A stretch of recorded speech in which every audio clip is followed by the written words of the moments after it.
Just making a video on Auditor's food. For who? Social media. Somebody asked for this? Not really, no. So, why are you filming it? Is there any particular reason why you're doing it? Yeah, just social media. The depot manager comes outside, clearly frustrated, and asks the familiar question, "Why are you filming BP visits?" He explains that he is recording for social media. This is where the disagreement begins. Instead of considering the basic legal position, the manager immediately assumes something is wrong. In the UK, filming from a public place is generally lawful. There is no general ban on recording from public footpaths, roads, or other publicly accessible areas. On social media. For who? For myself. For whose benefit? For my benefit.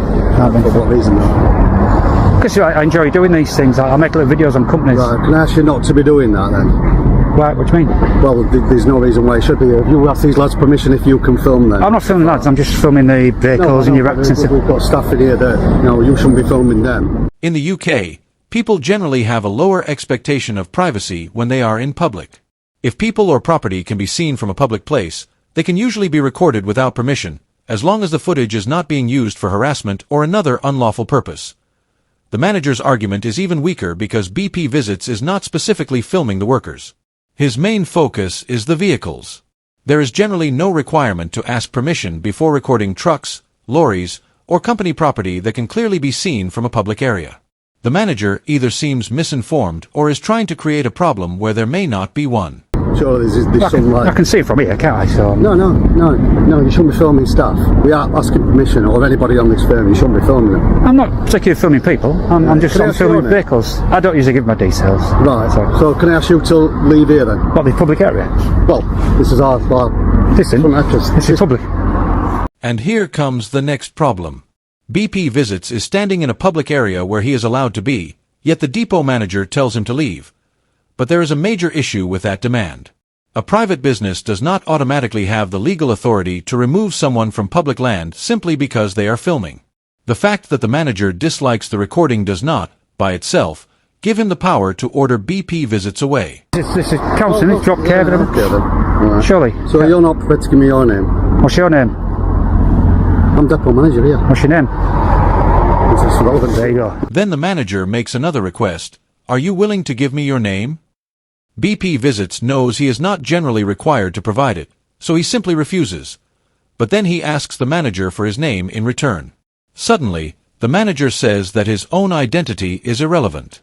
That makes the situation look even more questionable.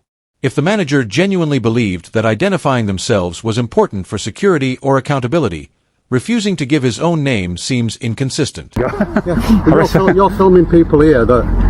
Surely I'm not filming people. Why do you keep saying I'm filming people? I was just saying you're filming them. We've got video. I'm filming around. I'm filming around. Well, so you're filming me then?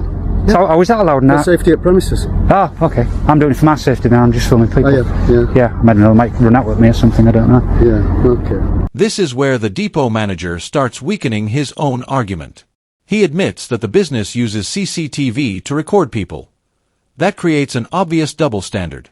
The company is comfortable using cameras to monitor activity around its property, yet the manager objects when someone from a public area records what can already be seen. Of course, CCTV and public filming are not legally identical in every respect, but the basic point about recording visible activity is difficult for the manager to ignore. Hi. Are you ringing now? No, your business.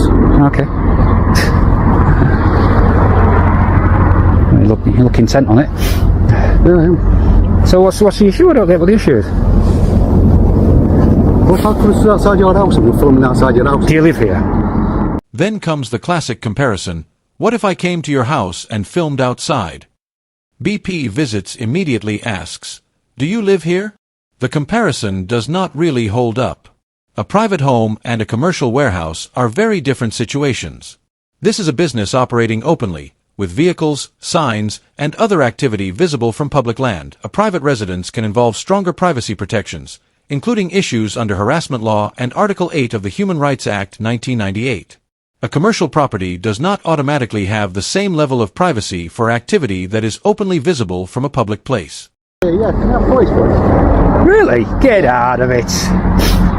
Well, you're not prepared to tell me anything, are you? So what crime are you reporting? What crime are you reporting? Well, what crime? Acting suspiciously around our... Unable to control the situation, the depot manager takes things further and calls the police. He claims that BP Visits is behaving suspiciously outside the warehouse. But what exactly is suspicious about it?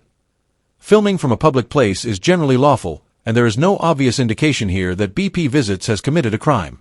Whether he is recording from a public footpath or lawfully operating a drone, the manager has not established a clear reason for police intervention. Instead of accepting the filming, he escalates the disagreement by involving the police. If there is no genuine crime or safety concern, calling officers simply because a business does not like being recorded risks wasting police time and public resources. Just come in. I had a couple of calls about you, I won't lie. All right, okay. Mainly about a male acting suspiciously, being quite aggressive. Aggressive? Aggressive No, and don't being think so. quite confrontational. When the police arrive, the situation appears to be presented in a much more serious way. The officer says they were called because a man was reportedly acting suspiciously, aggressively, and confrontationally. But nothing shown here suggests that BP Visits was being aggressive or confrontational. He was simply filming from a public area and refusing to leave when challenged. This appears to be an example of a complaint being exaggerated to justify police involvement. Instead of simply reporting that someone was filming from a public place, the situation was described in a way that made it sound far more serious. So that's why we've just come along Right. to have a chat with you, if that's okay. Yeah, absolutely, yeah. Can I ask what your first name is, just so I know what to call you? I don't usually give out that information, No, unless I need to. No, that's fine. Well, at the moment, like I said, it's about having a chat with you and stuff. Yeah, so, okay. At the moment, calls we've received a call from the company over here and Yeah. a call from the Environment Centre, okay? You did, yeah, that's right, yeah. Is it relating to auditing and stuff, like auditing processes and things like that? I don't call it, I call it visiting. I go around to industrial estates, just making, I'm a vlogger, just go around and just make videos. Yeah, Okay, no simple as that. This response makes one important point clear. Filming in public does not require a special label or explanation. Whether someone calls it auditing, vlogging, journalism, or simply recording, the basic right to film from a public place does not automatically change. The law does not suddenly become different because someone uses the word auditing. Officers may question a person's motives, but the label attached to the activity does not determine whether the filming itself is lawful. Is that for commercial purposes or for personal? No, just personal, absolutely personal, yeah. There's been reports you're flying a drone as well. Correct, yeah. Okay. Yep. In terms of that, do you know legislation about flying a drone and stuff? I'm just double checking that. Of course I do, yeah. That's fine. I won't be flying drone if I know legislation. That's of course, fine. yeah. So from my point of view then, Yeah. okay, we'll have a chat with these guys here. Yeah, yeah. At the moment, I spoke to our drone operator while I've been travelling over here. I had a chat with him, okay. Yeah. As far as he goes, as long as you're not flying a drone within 50 metres or any person or, Rubbish. or anything like Well, he's that. not a very good operator then, is he? No, exactly. Well, it's He's about- incorrect. That's incorrect. That's incorrect. Now the conversation turns to the drone, which creates another opportunity for confusion. The officer confidently claims that he spoke to a drone operator who told him that a drone cannot be flown within 50 meters of any person. But that statement is far too broad. UK drone rules depend on several factors, including the drone's weight, category, and how and where it is being flown. These rules are regulated by the Civil Aviation Authority under UK aviation law. The 50-meter rule does not simply apply to every drone in every situation.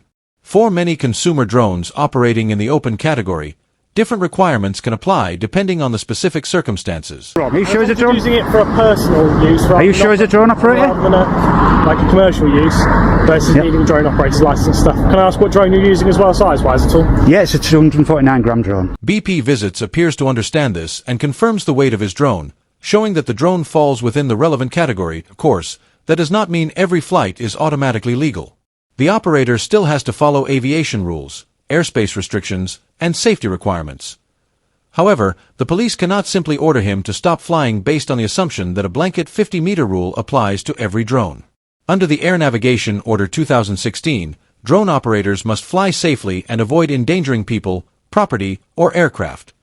Simply operating a sub-250G drone from a public area near a warehouse does not automatically prove that an offense has occurred. Unless there is evidence of dangerous flying, restricted airspace, an actual aviation offense, or another lawful reason to intervene, officers need more than an assumption or misunderstanding of the drone rules to force BP Visits to stop.